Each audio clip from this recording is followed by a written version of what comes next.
I stepped into the chapel, the air thick with incense and the faint murmur of hushed voices. It had been 10 years. 10 long years since I last set foot in this place, since I had last spoken to any of them. The bitter sting of estrangement still burned, and it hit me harder now than I expected. The chapel was familiar, but it felt like a distant memory, a place where I no longer belonged. I saw Mark first, standing near the front, arms crossed tightly over his chest, as if trying to hold in everything he didn't want to feel. His eyes flicked over to me, but he didn't offer even a brief smile or a wave. No, he just glanced away, as if I were a stranger, a ghost who had no business being there. Sarah was next, standing near the door, her posture stiff and guarded. She didn't even look at me. Her eyes were fixed on the floor, as if avoiding the painful truth. I tried not to feel the sting of their coldness, but it was impossible. This was my family. And yet it felt like I had walked into a room full of people who had no place for me. I could feel their judgment in the air, thick and suffocating. 10 years had passed since I left because of the lies, the betrayal, and the silent war that had destroyed everything between us. But even after all this time, nothing had changed. They didn't want me here. I barely noticed the funeral proceeding in front of me. The words of the priest were a blur, drowned out by the weight of my own thoughts. It wasn't until the lawyer came over to me that I snapped back into reality. He handed me a small wooden box, its surface scratched and worn, as if it had carried more than just time in its corners. "This was your mother's," he said softly, his voice almost hesitant. "She left it for you." I took it from him, my fingers shaking slightly. The box felt heavier than it looked. I glanced at Mark and Sarah, both of them still close by, their eyes avoiding mine. They had already taken everything my mother had worked for, everything that once belonged to our family. And yet here I stood, holding a box that seemed so small, so insignificant compared to the wealth and the house they had claimed. "What is this?" I asked, my voice barely audible, though I wasn't sure I even wanted to hear the answer. The lawyer only nodded, as if the box itself held the answer I was meant to discover. But all I felt was the sting of being left out, of being given nothing but this. Nothing but a piece of wood. I looked at the box in my hands, trying to make sense of it. Why had my mother left me this? What was it supposed to mean? My mind raced, with questions. But one thing was clear. Whatever it was, it had to have some deeper meaning. Something that could explain why my mother, after all these years, had chosen to leave me with nothing more than this small, insignificant box. I held it tight, determined to find the answers inside. The service was brief, as expected. The priest's words felt empty, and the quiet sobs of the others only reminded me of the walls that had been built between us for so long. I sat there, distant, as if I were on the outside looking in. I couldn't bring myself to feel much for my mother. Not now. Not after everything. After the ceremony, we all gathered at the family home, though it no longer felt like home to me. The house was the same, but the atmosphere had changed. It was as if the walls themselves had grown cold with the years that had passed, the years I had been absent. Mark and Sarah were busy talking in low voices, glancing at me every now and then, but neither of them made an effort to approach. It was like they were pretending I wasn't there. Or maybe they didn't know what to say after everything that had happened. I watched them, how they walked through the house with such ease, like nothing had changed, like nothing had ever been broken. They had moved on. They had their families, their lives, and now they had the house, the one thing that had always kept us together. Or so I thought. But it was clear now. My mother's death had only further divided us. Mark and Sarah were already speaking in hushed tones about the inheritance. They were discussing what they were going to do with the house, how they were going to divide everything up. And I stood there, in the corner, like an outsider. They had taken it all, without even a second thought. The lawyer finally arrived and began reading the will aloud. I could hear his voice echo through the empty hall as he named Mark and Sarah, giving them the family home and all the wealth that came with it. My heart sank, but I didn't show it. I kept my face neutral, though my hands tightened around the wooden box I still held. When it was finally my turn, the lawyer barely looked up from the papers. "Emily," he said, his voice almost apologetic, "you've left this." He gestured toward the box in my hands. Nothing else. The room fell, silent. The weight of the moment hit me harder than any words could.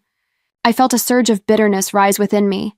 They had everything, and I had this box. It was a cold reality, one that I couldn't ignore.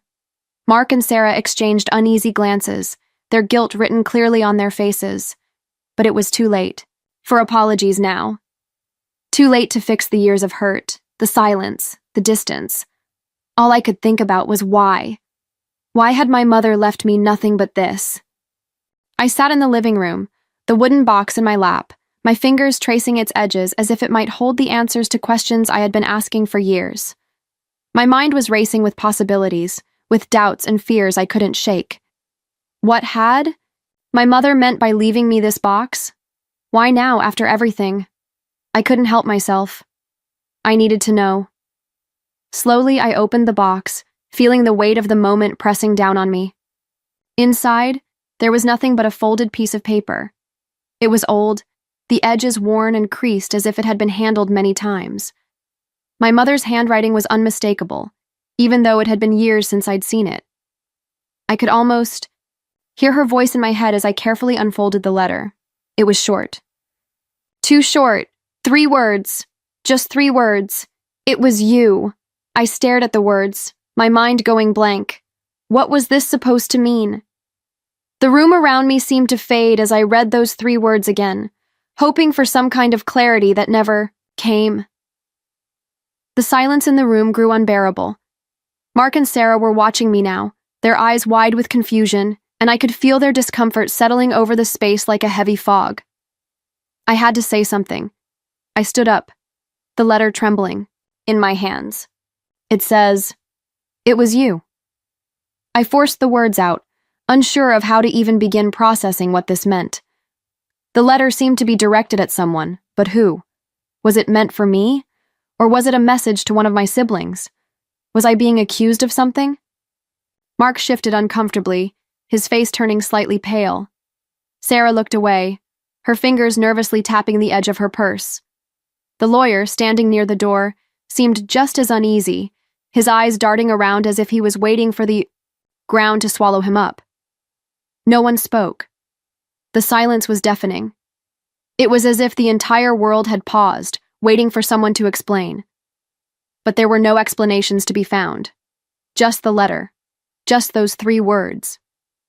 And the weight of them hanging in the air like an accusation that no one was willing to answer. I felt a sudden coldness in the pit of my stomach, the old wounds starting to reopen. My mother had always been distant, but this felt different. I had always thought that when she left, she took the secrets with her, that I would never know the truth. But now, with this letter, everything felt upended.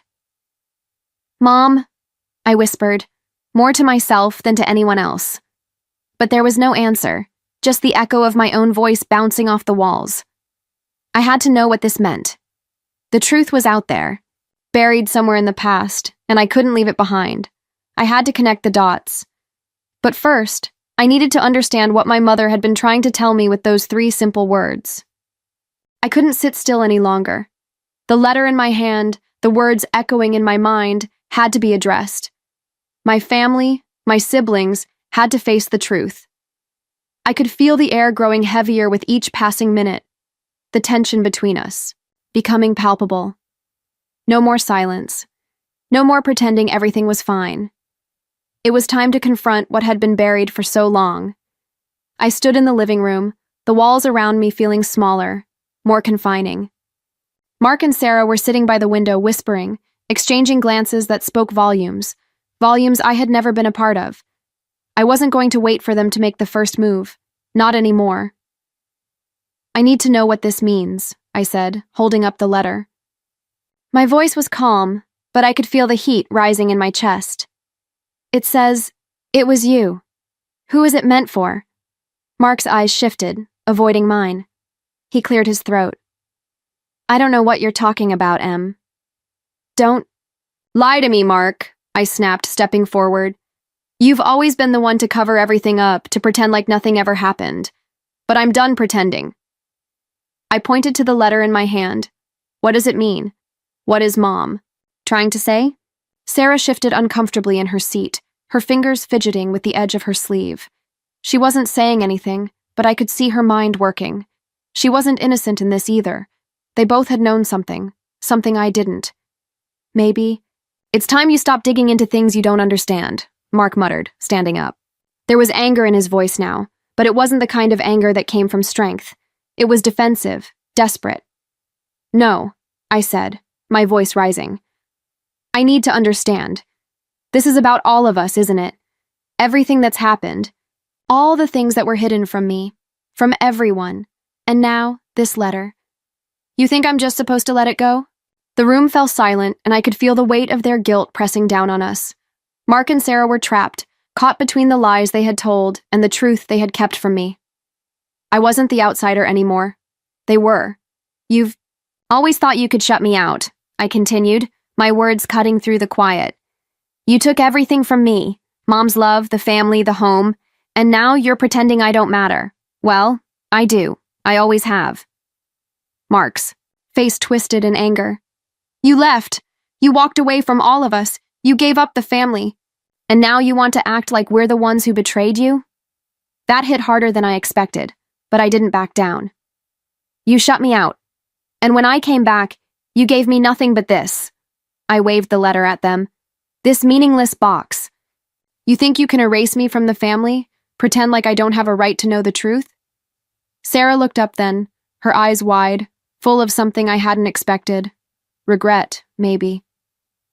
It's not what you think, Em, she whispered. We never wanted to leave you out, but… Then why didn't you tell me? I interrupted, my voice cracking with frustration. Why didn't you tell me what was really going on? Why didn't you tell me about Mom's secret life? The words hung in the air, and for a moment, no one moved. Then Sarah spoke, her voice trembling. Because you weren't supposed to know. Not about the will, not about the debts, and not about what really happened that night. What night? I demanded, my pulse racing. Mark's face turned pale. You really want to know? His voice dropped to a whisper. You were the one who pushed her away. You were the one who started the fight. You didn't want to stay. You didn't want to be part of the family anymore. I froze. The realization hit me like a freight train. The fight. The night I walked away, I had been the one to end it. And now, everything I had been running from came crashing back. The letter had left a bitter taste in my mouth, but now, it felt like I was choking on the truth. I couldn't stop thinking about it, about the 3 words, "It was you," and what they had meant. My mother's final message wasn't just an accusation. It was a revelation, one I wasn't ready for but couldn't ignore any longer. I needed to understand what had happened, what I had done, and how everything had spiraled into the mess we were in now. So, I set out to dig deeper, to pry open the doors that had been slammed shut for so long. The first place I went was the family lawyer's office. He had been the one to read my mother's will, and I needed answers from him. When I arrived, the lawyer was seated behind his desk, flipping through papers, looking as if he was trying to avoid making eye contact. I wasn't going to let him hide behind his professionalism. I slammed the letter down in front of him, the weight of it heavy between us. I need the truth, I said, my voice trembling but firm. What is this about? What was my mother trying to protect me from? What was I a part of? The lawyer didn't immediately answer, his eyes shifting to the letter before he sighed, rubbing his temples. Emily, your mother, she didn't want you to know, he began, his voice low. She did everything she could to protect you. From the family. From the truth. What truth? I pressed, frustration bubbling inside me. What are you talking about? What was I involved in? The lawyer hesitated before answering. Your mother's will, it wasn't just about passing down assets. She was trying to protect you from the consequences of a decision you made years ago. A decision that, in many ways, tore the family apart. I felt a lump form in my throat. What decision? Your relationship with your father, he said quietly. And your choice to leave him. It was never just about you two. It was about the company, the investments, and the financial standing of the entire family. When you walked away, it set off a chain of events. Your father's company, your mother's trust, they started to crumble. Your decision to leave, it cost them more than you knew. The weight of his words hit me like a tidal wave. I had thought I was leaving to escape the chaos, to find myself again, but I hadn't realized how much my absence had affected everyone. My relationship with my father, the fallout from the business, the debts. I had been too focused on my own pain to see the damage I'd caused. I didn't know, I whispered, my voice cracking. I didn't know it was that bad. You couldn't, he said. Your mother kept it from you. She didn't want you to carry that burden. She protected you from knowing how your departure affected the family, but it was the reason why everything fell apart. I sank into the chair, the truth weighing me down, suffocating me. I had been part of the downfall. My absence, my refusal to face the family, had set in motion a series of events that no one could have predicted. My mother had tried to shield me from it, but now the consequences were staring me in the face. I had to face the truth. I had to face what I had done. And now, I needed to find a way to rebuild, not just for my family, but for myself. I couldn't undo the past, but I could move forward.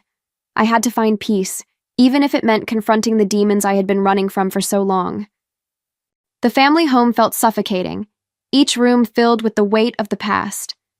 The walls, once familiar, now seemed like silent witnesses to the betrayal, the lies, and the hurt. Mark and Sarah were there, sitting across from me, and despite the years of distance between us, it felt like we were trapped in a moment that would never end. The truth had come crashing down, and now we were at a crossroads.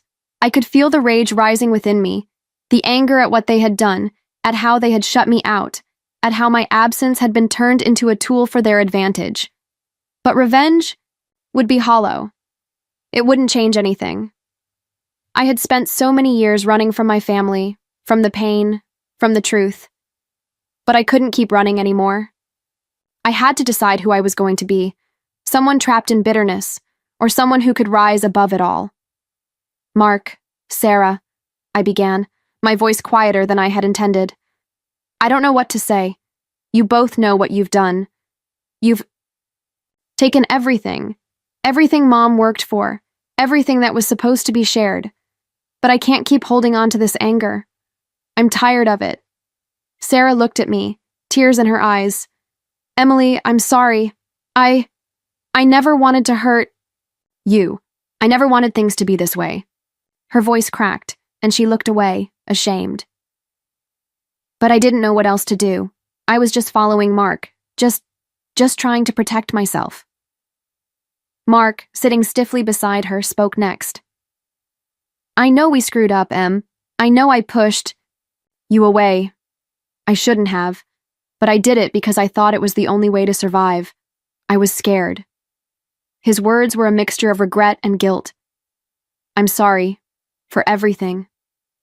The apologies hung in the air between us, and for a moment, the room was silent. It was the first time they had spoken like this, the first time they had acknowledged their role in the damage. But even now, as they apologized, I wasn't sure if I could forgive them completely. They had taken so much from me, from the family. And yet, could I keep holding on to the anger? Could I let this define me? I shook my head, trying to clear the thoughts that were swirling in my mind. You both need to live with the consequences of what you've done. I can't erase that, but I can't keep fighting this. I can't keep living in the past. They nodded, and the silence between us felt different now. There was still pain, still unresolved tension, but something had shifted. It wasn't forgiveness, not entirely, but it was a step toward peace. I stood up, finally making a decision. I'm done with all of this. I'm done with the anger, with the blame. I'm going to move on, and I think you should too. I left the room. I knew it wasn't the end of everything, but it was the beginning of something else, something better. I wasn't running anymore. I was choosing to heal. I packed my bags quietly, carefully folding the clothes that once held memories of a life I no longer wanted to live. The family home had been my prison for too long. Its walls, once filled with warmth, now felt cold and suffocating. I wasn't running from the past anymore, but I was leaving it behind. It was time to step into a future where I wasn't defined by betrayal, where I wasn't haunted by things I couldn't change. The wooden box was the last thing I packed. It sat on top of the suitcase, its weight a constant reminder of the journey I had taken to get here. My mother's letter, the years of pain, the distance, it all led me to this moment. I hadn't wanted to come back to this house, but now that I was leaving it, I knew I had found something within myself. I stepped outside and looked back at the house one last time. There were no tears this time, only a quiet sense of peace. The past would always be part of me, but it didn't control me anymore. I was free. With a deep breath, I turned away, walking toward my new life, hopeful for the first time in years.